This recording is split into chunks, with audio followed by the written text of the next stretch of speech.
This is a stimulus update. In this video, we'll go over how some people are getting a $500 stimulus check. What happened to that $1,200 stimulus check? Is that still happening or not? We'll also go over President Trump's 4 executive orders and when those will start to be in motion. First, let's start with President Trump's 4 executive orders. It's actually 1 executive order and 3 memorandums, more or less the same thing. First, let's start with student loans. So under the CARES Act, student loan payments were paused and interest was suspended up until September 30th.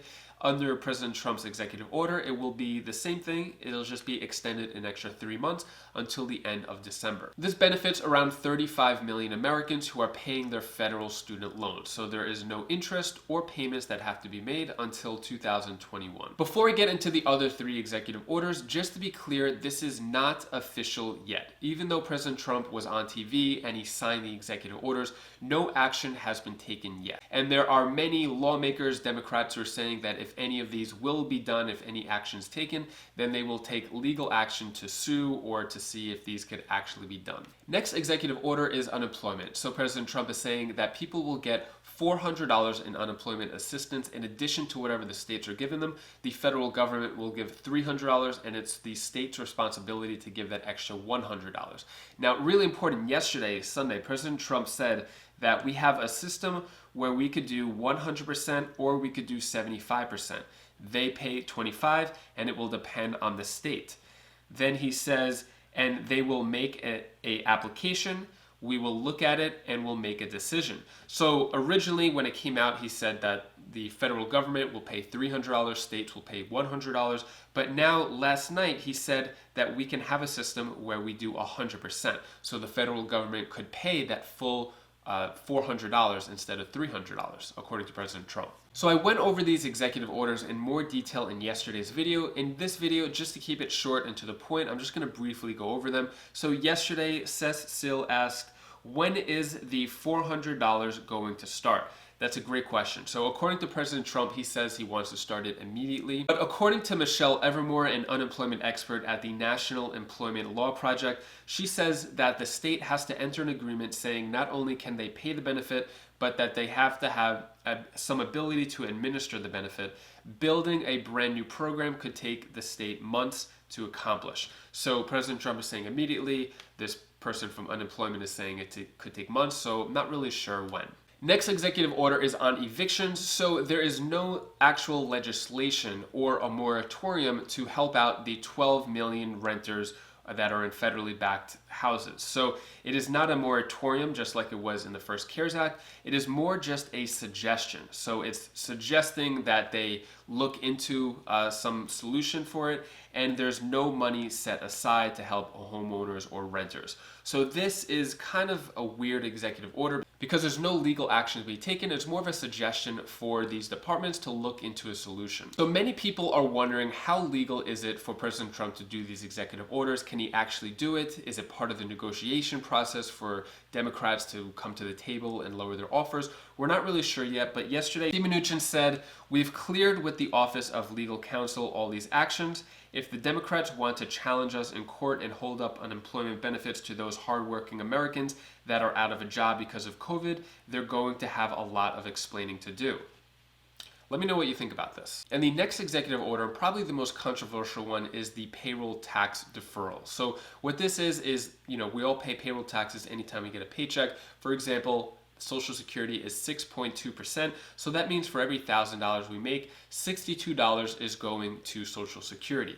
Now with this program, it'll go through December 31st. And if you make $4,000 every 2 weeks or $104,000 per year, then you would qualify for this payroll tax deferral.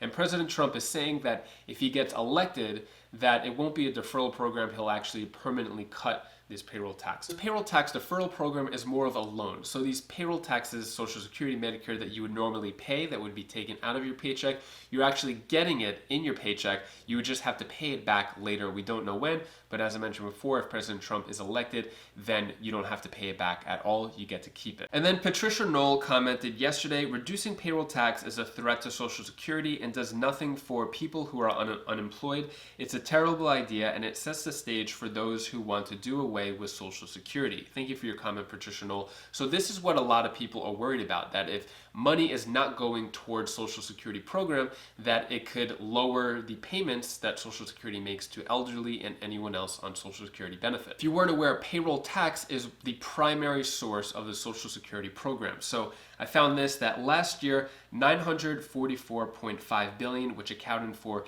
89% of the 1 trillion that was collected. So 944 billion came from that payroll tax, which was 89% of the overall amount collected. So if those billions of dollars collected from payroll tax is deferred or completely cut, then how is the Social Security program going to be funded? Yesterday, President Trump said that there will be zero impact on Social Security and that it will still be funded through the general fund.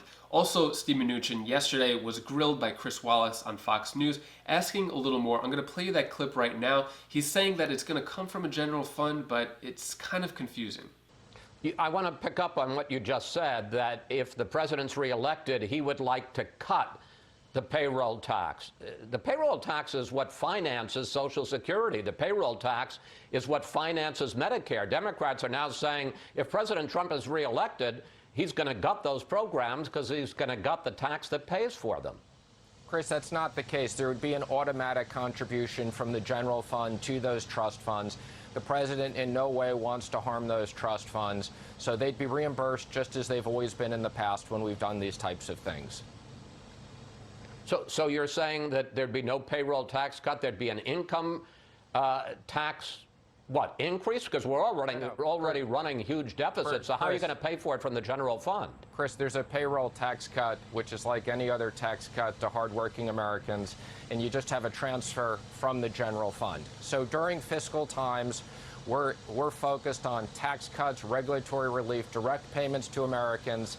We'll deal with the budget deficit when we get the economy back to where it was before. Right now, we're focused on delivering very needed relief to American families that have been impacted by this terrible COVID economic issue.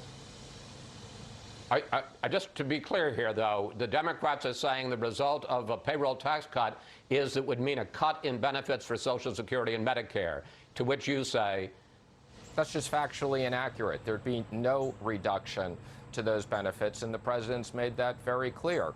But the issue here is, let's pass legislation on things that we agree on. Let's not hold up money.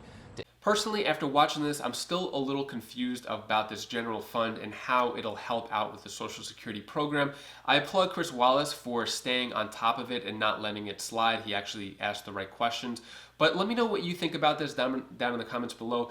Is this problematic for the Social Security program, the payroll tax deferral or payroll tax cut? Or do you think the general fund will actually fund Social Security? Let me know what you think about this down in the comments below. Moving on, this week, many people are receiving a $500 stimulus check. This is from the first stimulus package under the CARES Act. When people claimed their dependent, they were eligible to get $500 per dependent, and millions of people did not get that $500, including with their $1,200 stimulus check. Originally, what the IRS said is that if you didn't get your $500 per dependent, then you would have to wait until 2021 when you would do your 2020 taxes, and then you would get it as a credit. Fortunately, even last week, I've gotten comments of people saying that they got their $500 per dependent. So if you were eligible to get that $500 per dependent with your first stimulus check, then checks went out last week, they're going out this week and continuing to go out.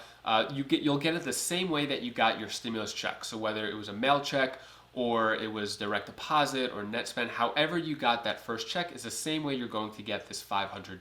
Now let's talk about the status of a second stimulus check. So Casey Thomas asked, what about the second stimulus check? MP asked, so will the people on SSI get a second stimulus check?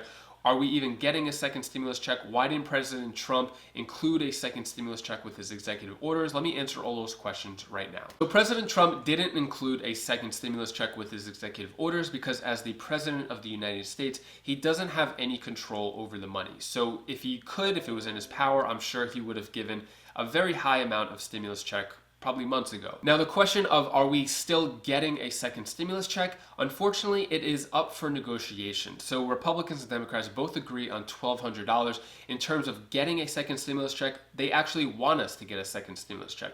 The problem here is that the second stimulus check is bundled in with the entire stimulus package that the Republicans and Democrats were negotiating. With that second stimulus check, SSI, SSDI, veterans, all the same people who got the first stimulus check were still eligible to get this second stimulus check. Unfortunately, at this time, we're waiting for the negotiations to complete before a second stimulus check could be passed. The Congress actually has the ability to pass a second stimulus check on its own. If they really wanted to give people a second stimulus check, they could just make the law right now and have it signed just for the second stimulus check. But the Democrats are saying that they don't want to piecemeal, they don't want to do separate topics of the stimulus package. For example, stimulus checks on its own, they want it to be included all in one bill. So subscribe to the channel if you haven't already, and I'll keep you updated on what's happening with a second stimulus check as soon as I find out. If you want to watch more stimulus updates, you could click this playlist down over here, or if you want to watch financial education videos on my second channel, Wise Sense, you could click this video over here, and I'll see you in the next video. Take care, be safe. Thank you for watching.